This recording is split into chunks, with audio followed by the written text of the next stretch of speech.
কিন্তু সরকার তো আমাদের মিথ্যে কথা বলছে সব। যেমন কথা বলেছিল সেই কথা মতো সবাইকে টাকা দিক। তিনি বলেছিলেন যে প্রত্যেকটা মেয়ে পাবে, প্রত্যেকটা মেয়ে পাক, সবারই প্রয়োজন আছে।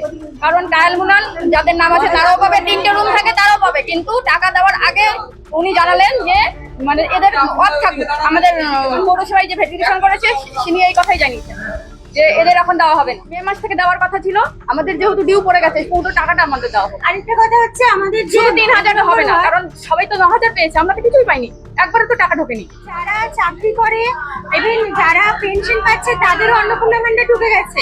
আমি এবং এখানে সবাই এসছে, তাদের প্রত্যেকের একটা অভিযোগ যে 3টে রুম দেখাচ্ছে। মানে গতকাল যখন এসডি অফিসে আসা হয় তখন পর্যন্ত অ্যাপ্রুভ দেখাচ্ছিল, এখন 3টে রুম 2টো রুম এসব বাহানা দিচ্ছে। আমি যাচ্ছি, ভেরিফিকেশন হচ্ছে এরকম করে বারবার ঘুরিয়ে দেওয়া হচ্ছে আমাকে। তো আমি চাই আমার অন্তত আমার সবার যারা যারা এখানে আবেদনকারী সবার যেন অন্নপূর্ণা ভান্ডারটা অবশ্যই ঢোকে। কারণ যাদের না পাওয়ার কথা তারা পাচ্ছে, অথচ যাদের পাওয়ার কথা তারা পাচ্ছে না। এটা তো ভীষণভাবে অন্যায়।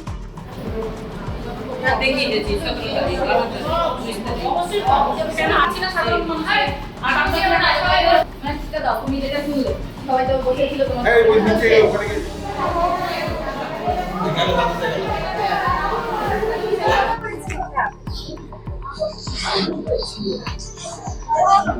আমাদের তো এখন 9,000 টাকা দেওয়া দরকার সরকার। যারা 9,000 পেয়েছে তারা যোগ্য, আমরা আমাদের দেখানো হচ্ছে না, আমরা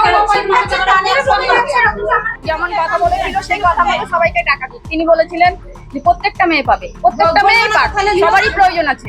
কারণ কায়াল মুনাল যাদের নাম আছে তারাও পাবে, 3টে রুম থাকে তারাও পাবে। কিন্তু টাকা দেওয়ার আগে উনি জানালেন যে মানে এদের ওয়াক থাকুক। আমাদের পৌরসভায় যে ভেরিফিকেশন করেছে তিনি এই কথাই জানিয়েছেন যে এদের এখন দেওয়া হবে না। কিন্তু সরকার তো আমাদের মিথ্যে কথা বলছে সব। আপনার নাম? আর আমি আরেকটা কথা সরকারকে বলতে চাই যে আমাদের যে মে মাস থেকে দেওয়ার কথা ছিল, আমাদের যেহেতু ডিউ পড়ে গেছে পুরো টাকাটা আমাদের দেওয়া হবে। আরেকটা কথা হচ্ছে আমাদের যে 3,000 হবে না, কারণ সবাই তো 9,000 পেয়েছে, আমরা তো কিছুই পাইনি, একবারে তো টাকা ঢোকেনি। তাহলে পুরোটা পাওয়ার যোগ্য আমরা। আমাদের ডিউ সরকারের কাছে আপনার ফল কি দেখাচ্ছে? আমার ফল প্রথম আমি এসেছিলাম তখন দেখিয়েছিল যে মানে আপলোড দেখালো এখানে, এখন দেখাচ্ছে আন্ডার পজিশন। আবার আজকে 3টা ঘরের জন্য টাকা আটকে আছে, আমরা তো একবারও টাকাটা পাইনি, কেন পাবো না? কর্তৃপক্ষ তো বলছে তাদের হাতে কিছু নেই, আপনারা কি করতে চাইছেন? ওদের হাতে সব আছে, ওরা ম্যাডামের সঙ্গে দেখা দিচ্ছে, করতে দিচ্ছে না তো, কেন দিবে না? ম্যাডাম সাথে দেখা না হলে কি করবেন আপনারা? কারণ আমরা টাকাটা পাই, আমাদের ব্যবস্থা করে দিবে টাকাটা যাতে আমরা সবাই পাই। পৌরসভা বলছে বেদনা মন্ডল।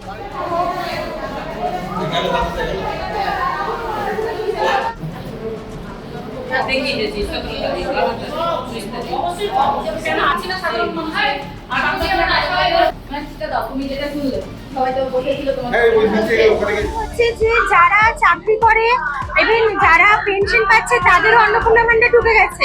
আমি এবং এখানে সবাই এসছে, তাদের প্রত্যেকের একটা অভিযোগ যে 3টে রুম দেখাচ্ছে। মানে গতকাল যখন এসডি অফিসে আসা হয় তখন পর্যন্ত অ্যাপ্রুভ দেখাচ্ছিল, এখন 3টে রুম 2টো রুম এসব বাহানা দিচ্ছে। আমি নিজে ওপরে গিয়ে কথা বললাম, এসডিও ম্যাডামের সঙ্গে মানে দেখা করার কথা বললাম। ওখানে একজন আছেন, উনি কিছুতেই আমাদেরকে এসডিও ম্যাডামের কাছে যেতে দিলেন না। তো এর আসল ব্যাপারটাকে আমরা নিজেরা বুঝতে পারছি না। আর আমরা একটা বেকার মেয়ে, মানে এখানে যারা আছে সবারই কিছু না কিছু প্রবলেম আছে, সেই জন্য অন্নপূর্ণাটা আমাদের একান্ত দরকার।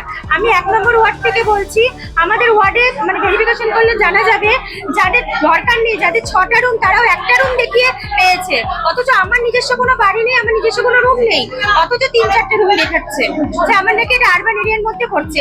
এগুলো কিরকম? মুখ্যমন্ত্রীর কাছে আমাদের একটাই নিবেদন, অন্নপূর্ণার ভান্ডারটা দেওয়া হোক সবাইকে, আমরা এটাই চাইছি। আপনার নাম? আমার নাম ঝিলিক ঘোষ, আমি 1 নম্বর ওয়ার্ডের বাসিন্দা। আমার ডিভোর্স ফাইল চলছে, আমার মাথার উপরে ছাদ নেই, আমার নিজস্ব বাড়িঘর নেই এবং নিজস্ব আমার কোনো ইনকাম সোর্স নেই। সেক্ষেত্রে আমি অ্যাপ্লাই করেছি, গত 2-3 মাস ধরে আমাকে ঘোরানোই হচ্ছে। এখনো অবধি আমার অ্যাকাউন্টে টাকা ঢোকেনি। যখনই যাচ্ছি ভেরিফিকেশন হচ্ছে এরকম করে বারবার ঘুরিয়ে দেওয়া হচ্ছে আমাকে। তো আমি চাই আমার অন্তত আমার সবার যারা যারা এখানে আবেদনকারী সবার যেন অন্নপূর্ণা ভান্ডারটা অবশ্যই ঢোকে। কারণ যাদের না পাওয়ার কথা তারা পাচ্ছে, অথচ যাদের পাওয়ার কথা তারা পাচ্ছে না। এটা তো ভীষণভাবে অন্যায়। এরা ফল কি দেখাচ্ছে?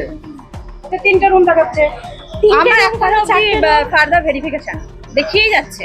ভেরিফিকেশনই আমরা হচ্ছে না। ফার্দার ভেরিফিকেশন যারা আমাদের কোর্টে কেসও চলছে, আমরা বেকার মেয়ে, আমাদের এই যতটুকুই পেতাম আমরা মমতা ব্যানার্জি যতটুকুই দিত আমাদের কিন্তু চলতো, কিন্তু আমরা কিছুই পাচ্ছি না, কিছুই পাচ্ছি শুধু না। ভেরিফিকেশন। আমি আমার পিসির বাড়িতে থাকি, আমার নিজস্ব কোনো বাড়ি ঘর আমার নেই। নিজস্ব বাড়ি নেই, আমি দাদার বাড়িতে থাকি, নিজস্ব বাড়ি নেই, মাথার উপরে ছাদ নেই আমার নিজস্ব। সেক্ষেত্রে আমার মনে হয় পাওয়াটা অবশ্যই আমার অধিকার আছে। আমার আমি সাধারণ নাগরিক হিসাবে বলে আমরা এটা চাইছি। অথচ এসডি অফিসে যাচ্ছি, এসডি ম্যাডামের সঙ্গে দেখা করতে দিচ্ছেন না এসডি অফিসে এসে।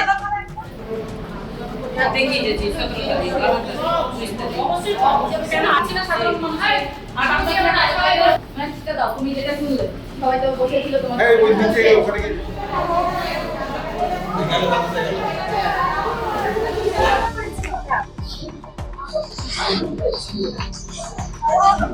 আমাদের তো এখন 9,000 টাকা দেওয়া দরকার সরকার।